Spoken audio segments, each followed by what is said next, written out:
tekim qazza f'qalb waħda li naqad bil-ġisem tiblek ħaj fejn hemm l-imħabba fejn hemm il-għaqda hemm tamarin tulej hemm jintejx fil-nur.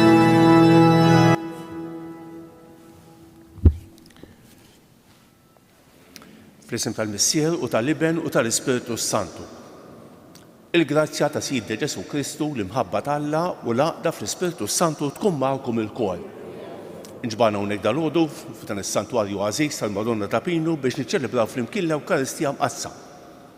Illum qegħdin niċċelebraw t-tifkira ta' San Ġorġ Maltri. Qabel ma nieħdu sehem fil-quddiesa, ejjew narfu ħtijietna u nitolbu maħfra tagħhom.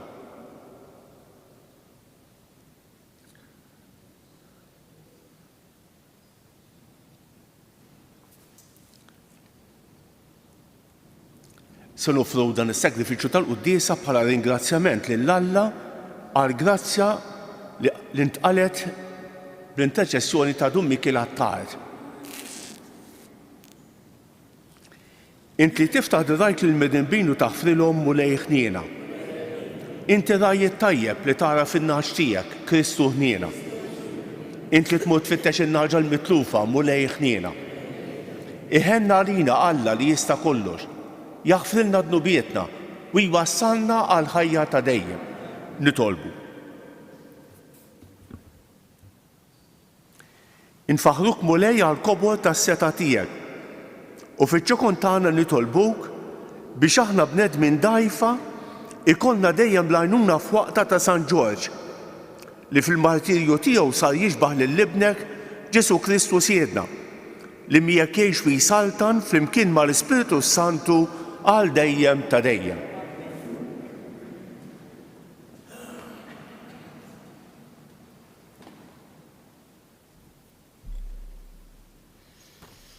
Qari mill-ktieb tal-Atti tal-Apostli.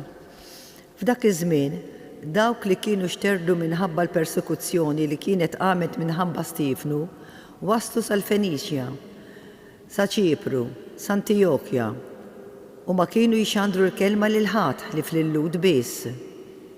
Imma xi wħud minnhom kienu minn Ċipru u minn Ċirene, u dawn meta ġew Antiokkja bdew ikellmu wkoll il-Griegi biex jixandrulhom l-Evanġelu tal-Mulej Ġesu. U wit il-mulej kienet magħhom bil-kbir li kien lat ta' dawk li jemmnu u daru lejn il-mulej. L-aħbar ta' dan waslet fid-dnejn il-Knisja ta' Ġerusalem u għalhekk bagħtu lil Barnabas Antiokkja. Meta dan wasal u ra l-grazzja t'Alla, feraħ u beda jħeġġiġhom biex jibqgħu brieda sħiħa maqudin fil-mulej. Għaxu kien raġel tajjeb, mimli bl-Ispirtu Santu u bil-fidi, u bil-ġema kbira ta' nies ingħaqdet mal-mulej. Imbagħad Barnaba telaq lejn Tarsu ifittex lil Sawl, u meta sabu ħadu Antiokkja. Għaddew sena sħiħa flimkien fil-Knisja u għalmu kotra kbira ta' nies. Kien f'Antiokkja li d-dixxipli għall-ewwel darba sejħulhom Kristjani. Il-kelma tal-mulej. San responsorjaru ngħidu flimkien Alleluja, Alleluja, Alleluja. Il-mulej bena l-sijom fuq l-oljiet imqazza u iħobb il-bibin tagħha aktar mill-lamajjar kollha ta' Ġakob u belt ta' Alla ħwejjed sbieħ u jgħid fuqek flimkien. Not ir-raħab bil-Babilonja ma' dawk li jarfuni. Araw, in-nies ta' Filistja, Tir u Etjopja dawn twildu hemm u għal Sion jingħad il-koll il-wieħed u l-ieħor twildu fiha u walla l-għol innifsu u wettaqa f'posta flimkien. Jikteb il-mulej fil-ktieb tal-popli, dan twilet hemm u jgħannu huma u jisfnu dak kollha li jagħmlu fik fl-imkien. Numu bil-wifqa.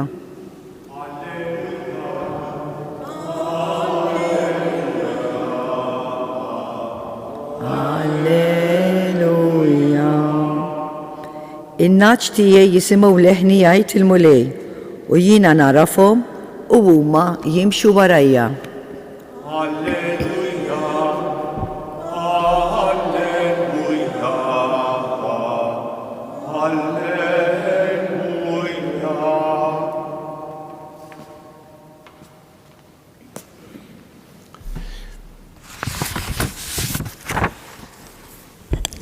Il-mulej magħkom. Qari mill-Evanġelju skont San Ġwan.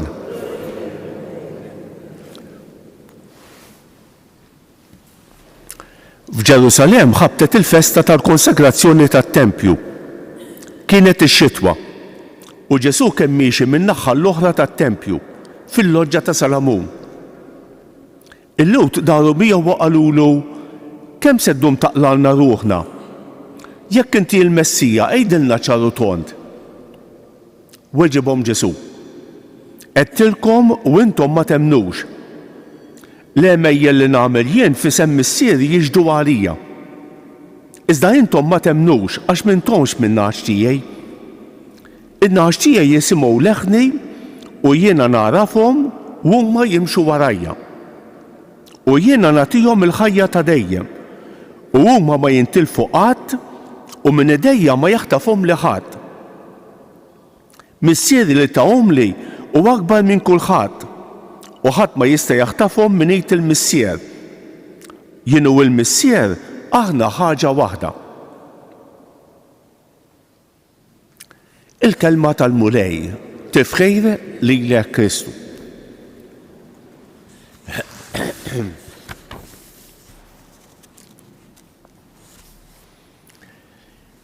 Bħalissa qegħdin naqraw siltiet mill-Atti tal-Apostli. U jista' jiġrilna li naqraw siltiet minn dan il-ktieb u ma nirrealizzawx qed jiġri.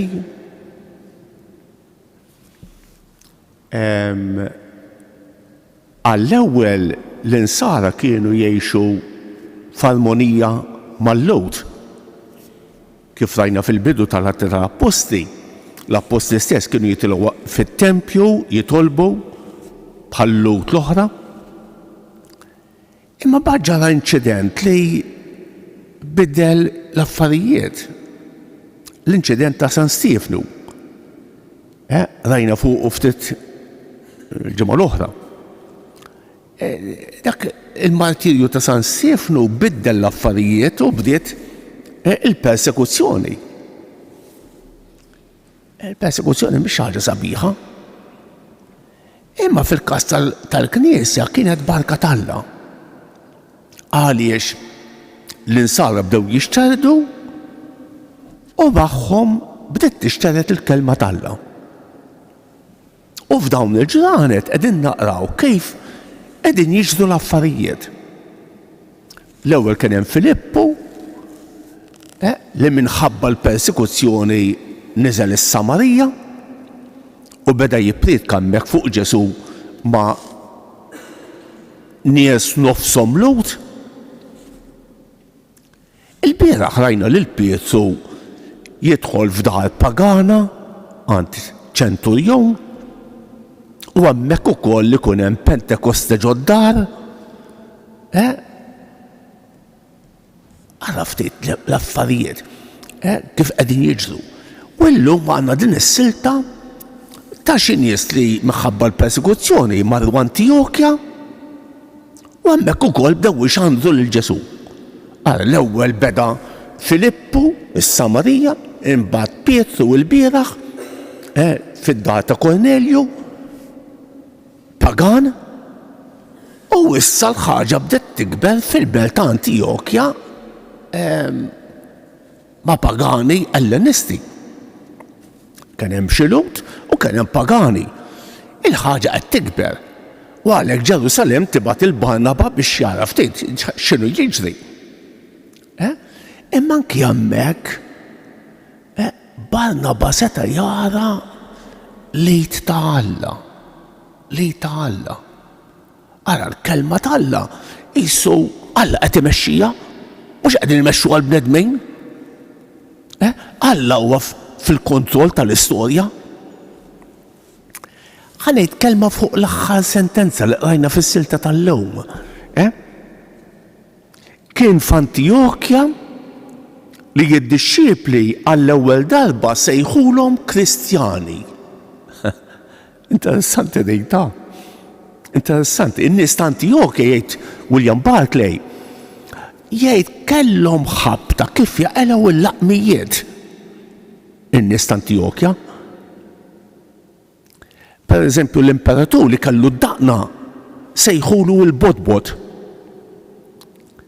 U l-insara ġodda sejħulhom Kristjani. Isem ġdejdan. Dawk li jimxu wara Kristu. Dawk li jħobbu lil Kristu, dawk li jixbħu lil Kristu, dawn huma l-Kristjani. Aħna Kristjani għax disċipli ta' Kristu, għax nżommu t-talim tiegħu, għax nħobbuh, għax nixbħuh. Kemm hija sabiħa din, kemm hu sabiħ dan il-laqa kieku ngħixuh. Is-selta tal-Vanġelu wkoll hija interessanti, qegħdin naqraw siltiet mill-kapitlu 10 ta' San Ġwan fejn Ġesu qiegħed jitkellem ir-rajjiet tajjeb, ir-rajjiet tajjeb. Smajnieh nhar il-Ħadd, il-bieraħ, u llum għandna l-aħħar parti ta' dan il-kapitlu. Interessanti.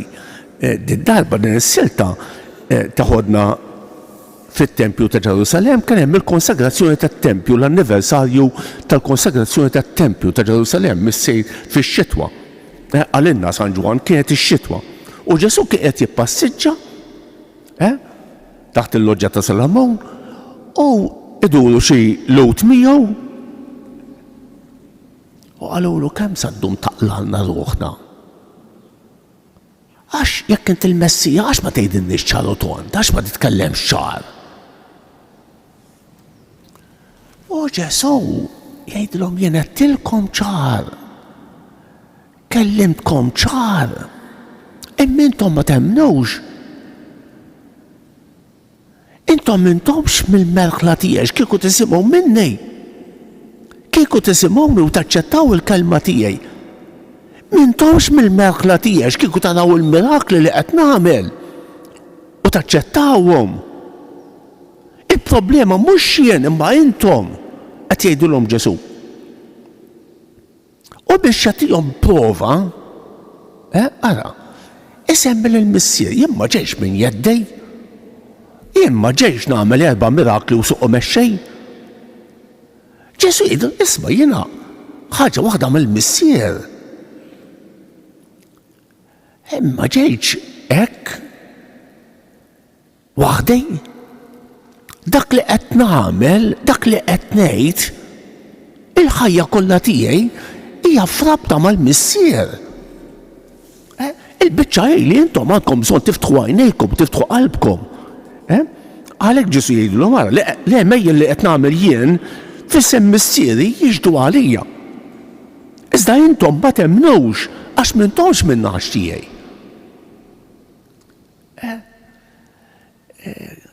Kemm għandna bżonn dik id-doċilità tal-qalb li taċċetta lil Ġesu l-kelma tiegħu, il-mirakli li qed jagħmel, il-ħajja tiegħu. Dawn huma d-disċiepli. Id-disċiepli ta' Ġesu huma dawk li jaċċettaw il-kelma tiegħu b'qalb doċli. Illum qegħdin niċċelebraw il-San Ġorġ. San Ġorġ għandu storja sabiħa ħafna. U jgħet mill-qaddisin popolari ħafna. Il-kult tiegħu xteret fil-Vant u fil-Punent mxerret ħafna. U qaddis popolari ħafna. Ħal-mar tiegħu fis-sena 303 fl-Idda fil-Palestina.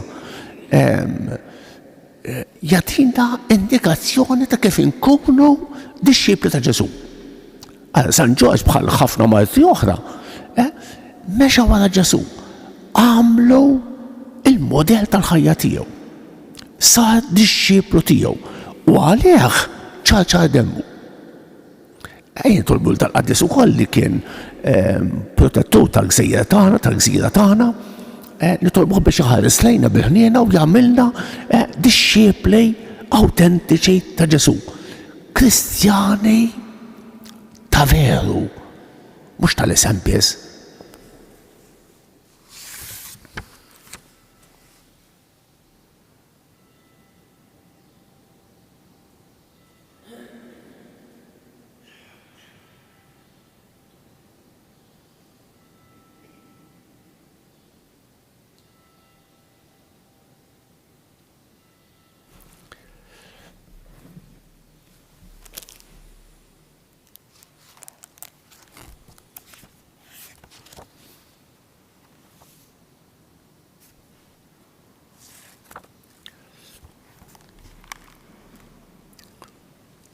Nitolbu lill-missiena tas-sema biex aħna nilqgħu bil-fidi l-kelma ta' Ġesu Kristu ibnu u nagħtu xhieda tal-qawmien tiegħu billi nimxu warajh ir-raj it-tajjeb tagħna filwaqt li ngħidu missiena isma' it-talb ta' wliedek. Missiena isma' it-talb ta' wliedek. Għall-missjonarji biex jaħdmu bl-istess ħeġġa tal-Apostli fix-xandir tal-Evanġelju lill-ġnus kollha nitolbu. Missiena isma' it-talb ta' wliedek. Għal pajjiżi fejn hemm firda u gwerer bejn ir-razzez biex bl-għajnuna tal-komunità internazzjonali isibu t-triq tal-għaqda u l-paċi bejn l-aħwa nitolbu. Għal koppji żgħażagħ u għal dawk li sabu ruhom quddiem ir-responsabbiltà li jsiru ġenituri qabel iż-żwieġ nitolbu. Għallimna biex niftakru li l-isem tagħna ta' Nsara ifisser li nkunu xhieda tal-Mulej Ġesu fil-qadi ta' ħutna nitolbu.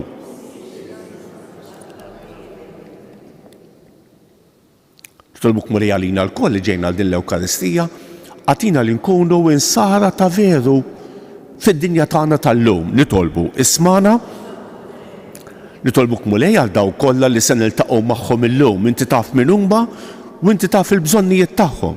Għatihom dak kollu li għandhom bżonn fir-ruħu fil-ġisem nitolbu. Nitolbu għal morda kemm dawk li jinsabu fl-isptarijiet kif ukoll dawk li jinsabu fid-djarhom, nitolbu għal dawk li iduru bihom u nitolbu għal dawk li għaddejjin minn momenti diffiċli fil-ħajja biex ma jaqtgħux qalbhom minn ma jiftakru fik iżommu lilek qudiemhom nitolbu. Nitolbu għal pajjiżna, nitolbu għal paċi fid-dinja, Mulej jagħtina il-paċi tiegħek, kemm għandna bżonn il-paċi tiegħek, ħenna għalina l-koll nitolbu. Bl-interċessjoni ta' San George Partri ħares il-familji tagħna mill-inkwiet nitolbu. Mulej Alla tagħna, għatina li nagħtu widna għall-kliem ta' ibnek Ġesu, ir-raj it-tajjeb u nimxu warajh b'qalb ferħana u li jgħix jisaltan għal dejjem ta' dejjem.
Natu bħajr min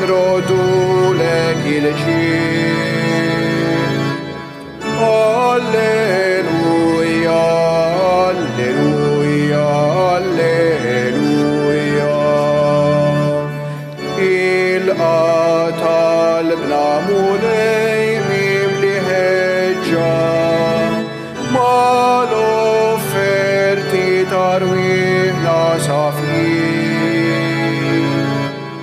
Alleluja, alleluja, alleluja.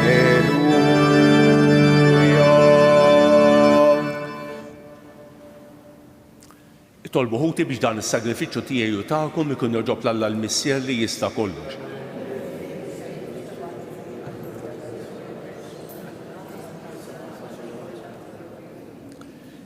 Il-qammu lej is-sagrifiċċju ta' tpattija u tifħir li sejrin nofru lill-kobor tiegħek fit-tifkira tal-Martri San Ġorġ biex naqilgħu il-maħfra ta' dnubietna u narfu dejjem irroddulek ħajr bi Kristu siedna. Il-mulej magħkom. Nerfgħu qlubna l-fuq.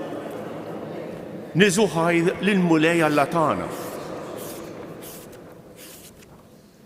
Sewwew xieraq tas-sew mulej Missier Qaddejs Alla ta' dejjem li tista' kollox. Tajjeb u ta' ġej ta' salvazzjoni tagħna li dejjem u kull imkien irroddulek ħajr. Għal San Ġorġ ħal martirju għall-isqarrija ta' ismek biex bħal Kristu b'demmu jagħti xhieda tal-għemejjel tiegħek tal-għaġeb. Meta tur il-qawwa tiegħek fl-aqwa tagħha, sewwa sew fejn hemm id-dajjef u ssaħħaħ lil minnu nieqes mill-ħila biex ikun jista' jixhed għalik bi Kristu sieda. Għalhekk flimkien mal-qawwiet tas-sema qatt ma nieqfu nfaħruk fuq l-art u bla qiegħda intennu lill-kobor tiegħek. Qaddejs, Qaddejs, Qaddejs, mulej Alla tal-eżerċitu.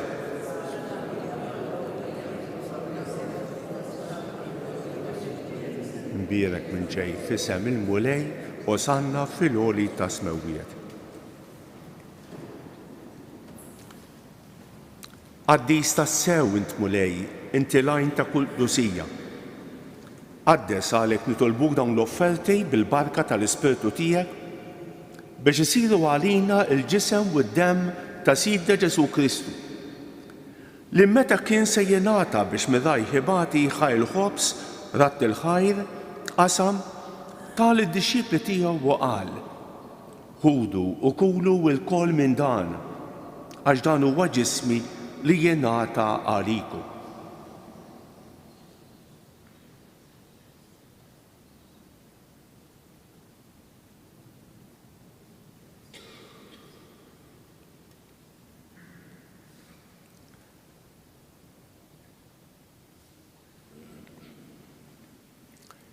Ekk ukoll wara li klaħaj il-kalċi reġa' ratt il-ħajr tal id-dixxipli tiegħu u qal: ħudu u xorbu minnu l-koll għax dan huwa l-kalċi ta' demmi tal-patt il-ġdid li jibqa' l dejjem.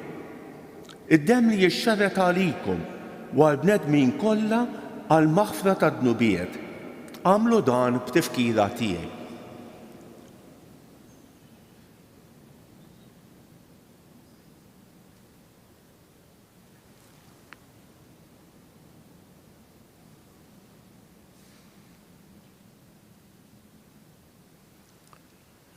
Dan l-misteru tal-fidi jinħabru l-mewt tiegħek mulej.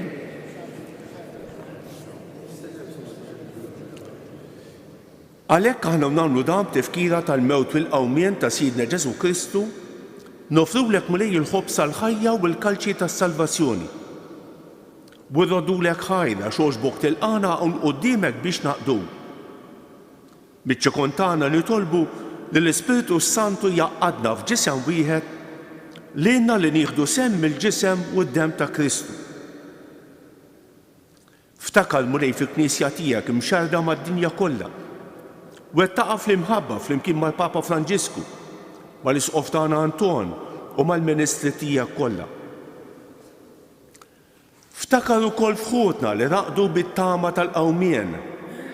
Ftakar fil-mejtin kollha. Daħħalhom quddiemek fid-dawl tas-sebħ tiegħek. Ħenna rina l-koll nitolbu, għati lilna wkoll il-wirt tal-ħajja ta' dejjem. Flimkien mal-Verġni Mqazza Alla Marija, ma' San Ġusepp, ma' San Ġorġ Preka, ma' San Ġorġ Martri, ma' l-Apostli u l-Qaddisin kollha, li jgħixu fil-ħbiberija tiegħek sa mill-bidu tad-dinja. Għamel li magħhom infaħruk u nsebħuk b'Ġesu Kristu ibnek. Bi Kristu, ma' Kristu u fi Kristu jingħata lilek Alla Missier li tista' kollox, flimkien mal-Ispiritu Santu kull ġieħu glorja għal dejjem ta' dejjem.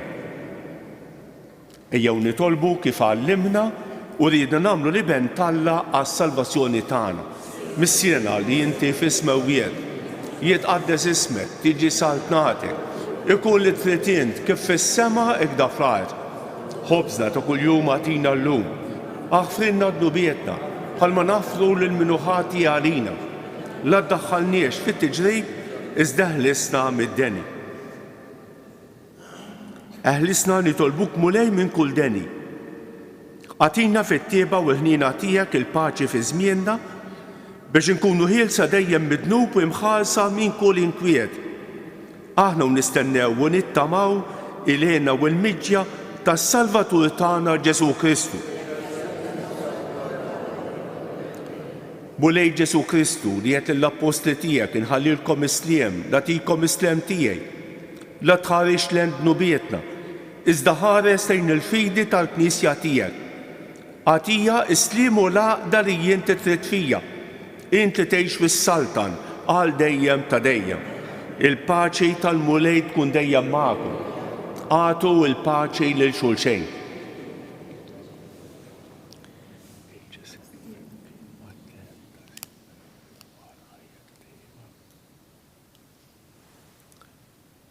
Ħaruf Alla li tneħħi d-nubiet tad-dinja ħenna għalina.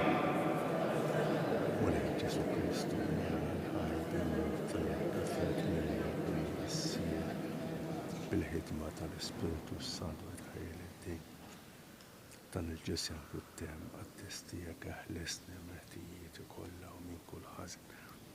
Iżomni lejn il-kwarta f'etti tiegħek tħallina qatt nferet minni. Danu l-ħaruf Alla, danu li jneħħi d-nubiet tad-dinja. Ħenjin dawk li huma mistiedna għall-ikla tal-ħaruf. Mulej ma jistħoqlix li tidħol taħt is-saqaf tiegħi, iżda kelma waħda u ruħi tkun infejqa.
Imbirek mulej għal dejjem u imbirek li sem qaddis tiegħek.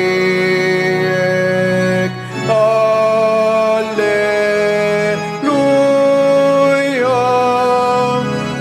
alleluja. Int li ħlaqti s-sema u l-ard, Alla kbir mulejn tal-għaloni, sultan qawwi, tkun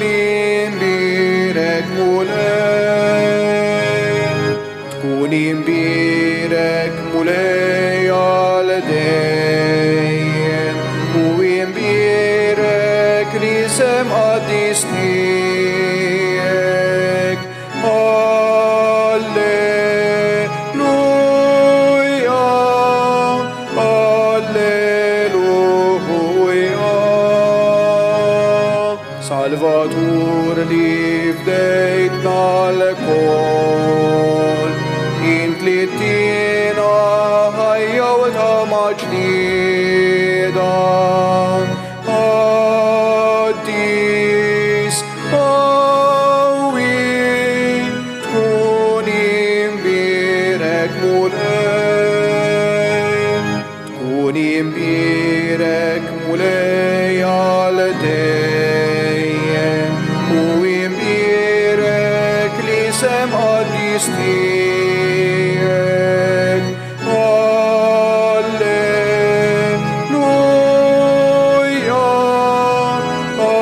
Alleluja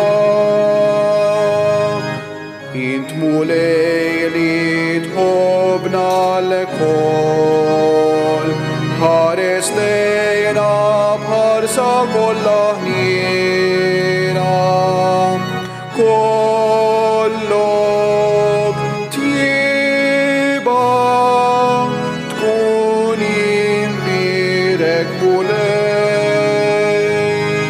tkun imbirek mulej għal dejjem u imbirek li sem Addis tijek Alleluja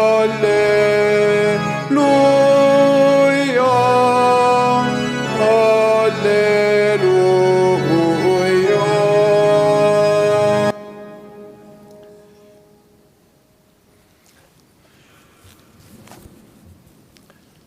U bil-bifa bħala ringrazzjament ta' wara qalbin ngħidu flimkien ruħ ta' Kristu qaddisni, ġisem ta' Kristu salvani, dem ta' Kristu ħeġġiġni, ilma tal-kustat ta' Kristu aħsilni, passjoni ta' Kristu sabbalni, Ġesu ħanin ismani, fil-pjagi tiegħek aħbini, tħallini qatt ninferet minnek, mill-għadu ħażin ħarisni, fis-sija ta' mewti sejjaħli, ġew waħdanek il-qani biex mal-anġli u l-qaddisin tiegħek infaħrek għal dejjem ta' dejjem amen. Nitolbu. Tqalbinna mulej bid-don tiegħek tas-sema konna ferħana fit-tifkira ta' San George Malfri u blik bla mqazza li għamilna xandarna l-mewt ta' ibnek. Għamel li nissiebu miegħu fil-qawmien u l-glorja mal-qaddisin Malfri tiegħek bi Kristu siedna. Ħanejdu it-Tita Mariet il-Madonna li talbet hija stess minn dan is-santwarju li tolbu għalina l-koll u għall-intenzjonijiet tagħna. Sliem għalik Marija, bil-grazzja mimlija l-murej miegħek imbierek inti fost in-nisa u imbierek il-frott tal-ġuf tiegħek Ġesu.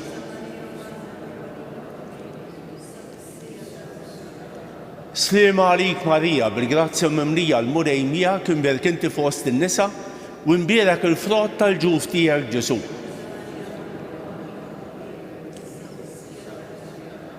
Sliem għalik Marija, bil-grazzja mimlija l-murej miegħek imbierek inti fost in-nisa u imbierek il-frott tal-ġuf tiegħek Ġesu.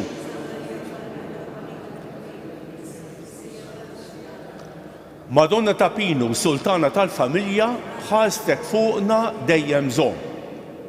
Il-mulej magħkom. Iberikkom Alla li jista' kollox il-Missier u l-Iben u l-Ispiritu Santu.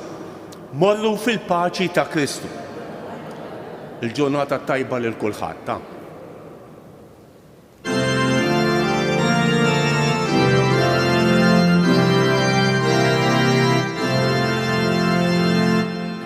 Marija jifraħu tenna Alleluja għax dak li inti staqlek tkun ommu Alleluja